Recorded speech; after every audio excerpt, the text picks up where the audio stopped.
고창구와 부안을 잇는 노을대교를 정부의 도로망 계획에 반영시키기 위해 전북도와 전북 정치권이 힘을 쏟고 있습니다. 환경 문제 논란이 여전한 가운데 다음 달 정부 발표에 관심이 모이고 있습니다. 남원 지역 다방발 코로나19 집단 감염이 지속되고 있습니다. 인월면 다방발 집단 감염과 관련해 3명이 추가로 확진되면서 누적 확진자 수는 14명으로 늘어났습니다. 김제 지역 교통사고 사망률이 호남권 기초자치단체 가운데 가장 높은 것으로 나타났습니다. 전국 평균과 비교해 6배가량 높아 대책이 시급해 보입니다. 일교차가 큰 봄철에는 아침, 저녁으로 쌀쌀하지만 낮 기온이 높습니다. 조리한 음식을 상온에 그냥 두는 경우 식중독 발생 가능성이 높아 주의가 요구됩니다.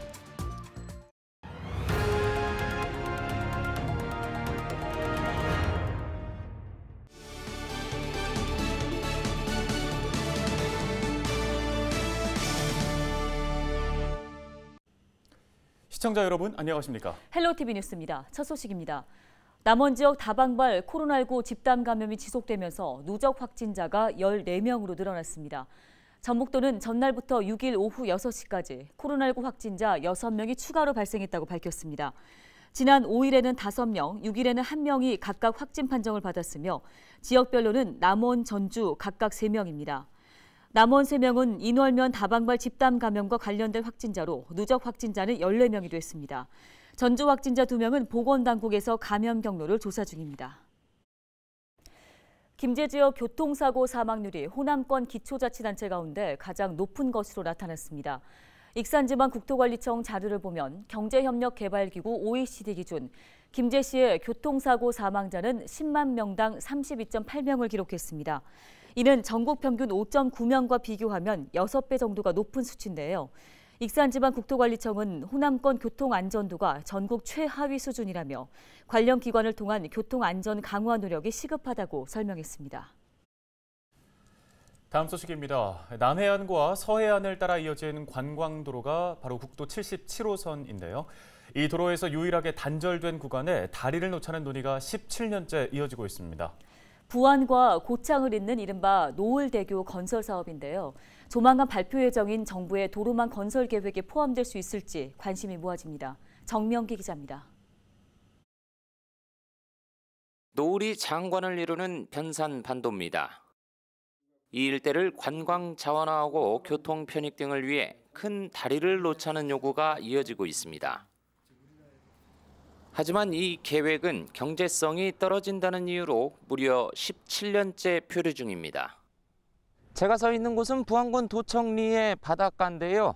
여기서 저 멀리 보이는 고창군 왕촌리까지 바다 위로 노을대교를 지어서 연결하자는 겁니다. 바다로 가로막힌 국도 77호선을 7.5km에 이르는 다리로 연결합니다. 그러면 새만금에서 변산반도를 거쳐 선운산까지 하나의 관광벨트가 된다는 것. 또 부안과 고창 간 거리가 지금보다 90% 가까이 줄기 때문에 해마다 97억 원의 물류 비용을 절감할 수 있다는 겁니다. 게다가 한비돈정과 인접한 방사선 비상계획구역 주민들의 대피로가 확보된다는 점도 다리 건설의 필요성을 뒷받침하고 있습니다.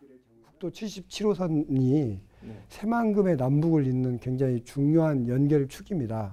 그래서 앞으로 이제 향후 이제 확대되어가는 이제 새만금의 물류를 담당할 인프라를 구축을 하고. 반면 일각에선 대규모 교량 공사에 따른 환경 파괴 우려도 여전합니다. 주변의 유네스코 생물권 보전 지역이나 세계자연유산 등재를 노리는 갯벌 생태계에 부정적 영향을 미칠 수 있다는 겁니다. 오히려 람사르 습지 세계 자연유산 지정에 부안과 고창이 함께 힘을 맞닿아서 정말 이 곰소만 지역을 자연과 공존하는 세계적인 생태 관광단지로 만들어 보겠다고 하는 큰 그림을 저는 20년 동안 그 그림을 그렸다면 오히려 경관을 해치거나 어업이나 상권에 타격을 입지 않을까 걱정하기도 합니다. 쫄릴 수밖에 없죠. 80% 쫓는다 봐야 되겠고 여기 잡는 반대의 집이 많다. 이런 가운데 노을대교 건설을 촉구하는 부안과 고창군민 3만 명의 서명부가 얼마 전 국회에 전달되기도 했습니다. 전북도와 정치권도 이 사업에 힘을 모으는 가운데 다음 달 발표 예정인 정부의 국도 국지도 5개년 내용에 관심이 쏠리고 있습니다. 헬로티비 뉴스 정명규입니다. 수해가 우려될 때 조기에 알려주는 물관리 시스템이 섬진강 유역에 구축됩니다. 전북도와 한국수자원공사는 올포랜드 등 8개의 디지털 기업들과 공동으로 디지털 트윈 기반 스마트 댐 하천 연계 플랫폼을 섬진강 유역에 시범 구축한다고 밝혔습니다. 디지털 트윈은 가상의 공간에 실제와 같은 건축물을 조성해 결과를 예측하거나 문제점을 해결하는 기술인데요. 전북도는 이 같은 사업을 통해 섬진강 유역 댐 운영과 수자원 관리 효율성을 높여 수해를 줄일 수 있을 것으로 기대하고 있습니다. 임실군이 지난해 발생한 산사태 피해 지역에 대한 복구 작업에 집중하기로 했습니다. 군은 산사태 피해 지역 20곳과 임도 피해 지역 6곳 등 총 26곳을 대상으로 실시 설계와 공사 발주, 행정 절차 등을 추진하고 있습니다. 현재까지 산사태 피해 지역 26곳 가운데 16곳이 준공을 완료한 상황인데요. 남은 10곳에 대해 우기 전 공사를 마무리하고 2차 피해를 예방한다는 방침입니다.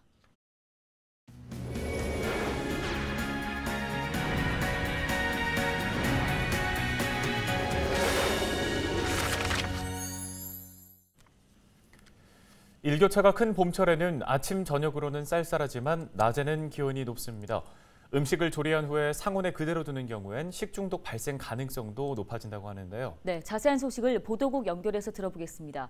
자, 김남호 기자, 봄철에 발생하는 퍼프린젠스 식중독 환자 최근 5년 사이에 전북에서만 80명이 넘었다고요? 네, 그렇습니다. 일교차가 큰 봄철에 조리 음식을 적정 온도에 보관하지 않으면 클로스트리디움 퍼프린젠스 식중독이 발생할 수 있습니다. 퍼프린젠스균은 산소가 없는 상온에서 잘 서식하는 혐기성 세균입니다.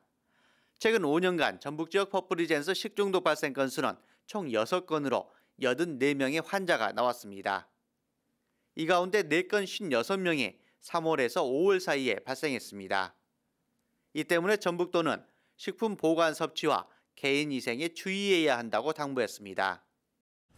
네, 이 퍼프린젠스 식중독 어떤 증상을 보이는지 궁금하고요. 전북도에서는 지금 어떻게 대책을 세우고 있는지도 짚어주시죠.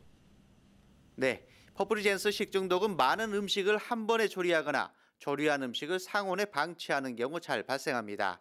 퍼프린젠스균에 오염된 음식을 섭취하게 되면 해당 균이 소장에서 증식해 독소를 만들어 설사와 복통 등의 증세를 나타냅니다.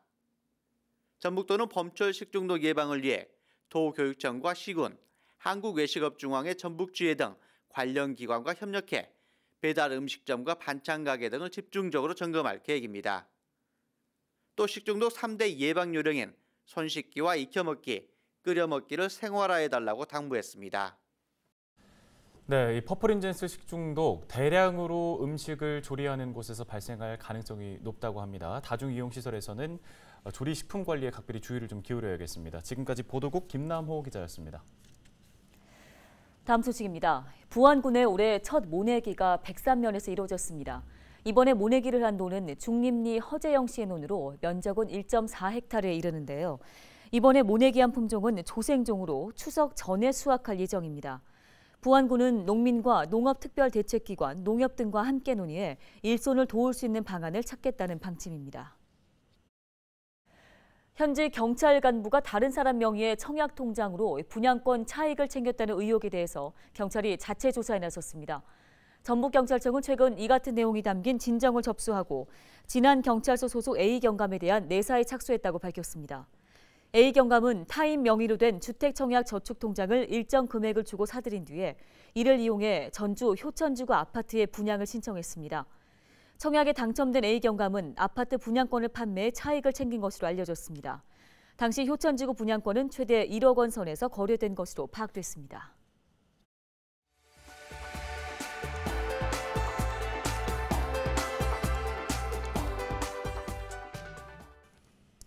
다음 소식입니다. 전북도는 긴급 재난지원금 1,800억 원을 포함한 5,600억 원 규모의 추가 경정 예산안을 도의회에 제출했습니다. 이는 본 예산 대비 6.4%가 증가한 규모로 일반 회계가 4,700억 원, 특별 회계가 130억 원 등입니다. 도는 코로나 이후 시대에 대비해 3대 핵심 정책과 도정 주요 시책을 반영해 지역 경제에 활력을 불어넣는 데 중점을 두었다고 설명했습니다. 이번 추경안에는 코로나19 장기화로 어려움을 겪는 농어업인, 문화예술인 등을 지원하기 위해 430억 원이 반영됐습니다. 전북도는 오는 6월 말부터 전체 도민에게 1인당 재난지원금 10만 원을 지급하는 안을 의회에 제출했습니다. 송하진 전북도지사는 도민 모두를 포함하는 고른 소비 활동이 민생 회복에 큰 효과가 있다는 결론을 내리고 이 같은 보편적 지원을 결정했다고 강조했습니다. 소요 예산은 1,800억 원으로 재원은 전액 도비로 부담합니다. 이번 지원을 통한 생산 유발 효과는 지원액의 약 1.8배인 3,260억 원으로 전망됐습니다. 재난지원금은 선불카드로 지원되고 사용기간은 6월 말부터 9월 말까지입니다.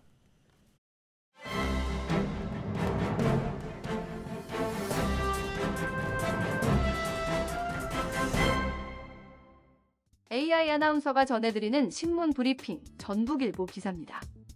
더불어민주당 송영기로가 본격 출범함에 따라 전북 정치 지형에도 변화가 예상된다는 기사입니다. 송 대표는 앞으로 내년 3월 대통령 선거와 6월 전국 동시 지방선거를 이끌게 되는데 이제까지 쌓아왔던 관계에 따라 공천과 당직에 영향을 미칠 수밖에 없기 때문이라는 분석입니다.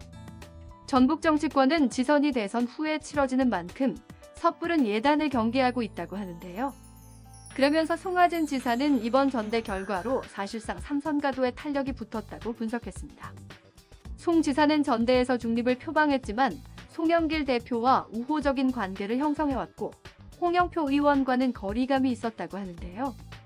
김승수 전주시장은 홍 의원과는 1위 동문으로 밀접한 관계라고 하는데 홍 대표를 지지했던 김 시장은 송 대표 체제에서 그에 맞는 전략을 강구할 것으로 보인다고 분석했습니다. 또 국회의원 중에 도백에 도전할 것으로 예상되는 안호영 의원도 송영길 대표를 적극 지원한 것으로 알려졌고 김윤덕 의원은 홍영표 의원을 당대표로 지지했는데 지선에 앞서 치러질 이재명 경기지사의 대권 가도가 그의 판단에 가장 큰 영향을 미칠 전망이라고 분석했습니다. 전북일보는 송 대표 자신이 호남 내에서도 소외된 전북 정치의 현실을 잘 알고 있다고 공언하면서 전북 국회의원들을 변방에 머물게 할 경우 지지세 확장에 무리가 있기 때문에 전남 출신이자 수도권 지역구를 갖고 있는 그의 행보에 귀추가 주목된다고 전했습니다. 지금까지 AI 아나운서가 전해드리는 신문 브리핑이었습니다. 다음 소식입니다. 순창구는 코로나19로 경제적 어려움에 처한 취약계층을 위해 재난지원금 성격의 한시 생계지원금을 지급한다고 밝혔습니다. 지급 대상은 2019년에서 2020년과 비교해 소득이 감소한 가구 가운데 중위소득 75% 이하이면서 재산이 3억 원을 넘지 않아야 합니다. 구는 6월에 해당 가구에 50만 원을, 경영바우처 지원 농가에는 20만 원을 지급합니다. 다만 기초생활 생계급여 대상과 긴급복지 생계지원 대상, 다른 코로나19 피해 지원 대상은 제외됩니다. 한국농어촌공사 전북본부가 올해 96억 원을 들여 농지연금 사업을 추진합니다. 농지연금 사업은 만 65세 이상 고령 농업인이 소유한 농지를 담보로 매월 연금을 지급하는 제도입니다. 사업 대상은 농사를 짓고 있는 논이나 과수원 등을 보유한 5년 경력 이상의 농업인인데요. 농어촌공사는 전북본부는 지난해까지 농가 1,600곳에 360억 원을 지원했습니다.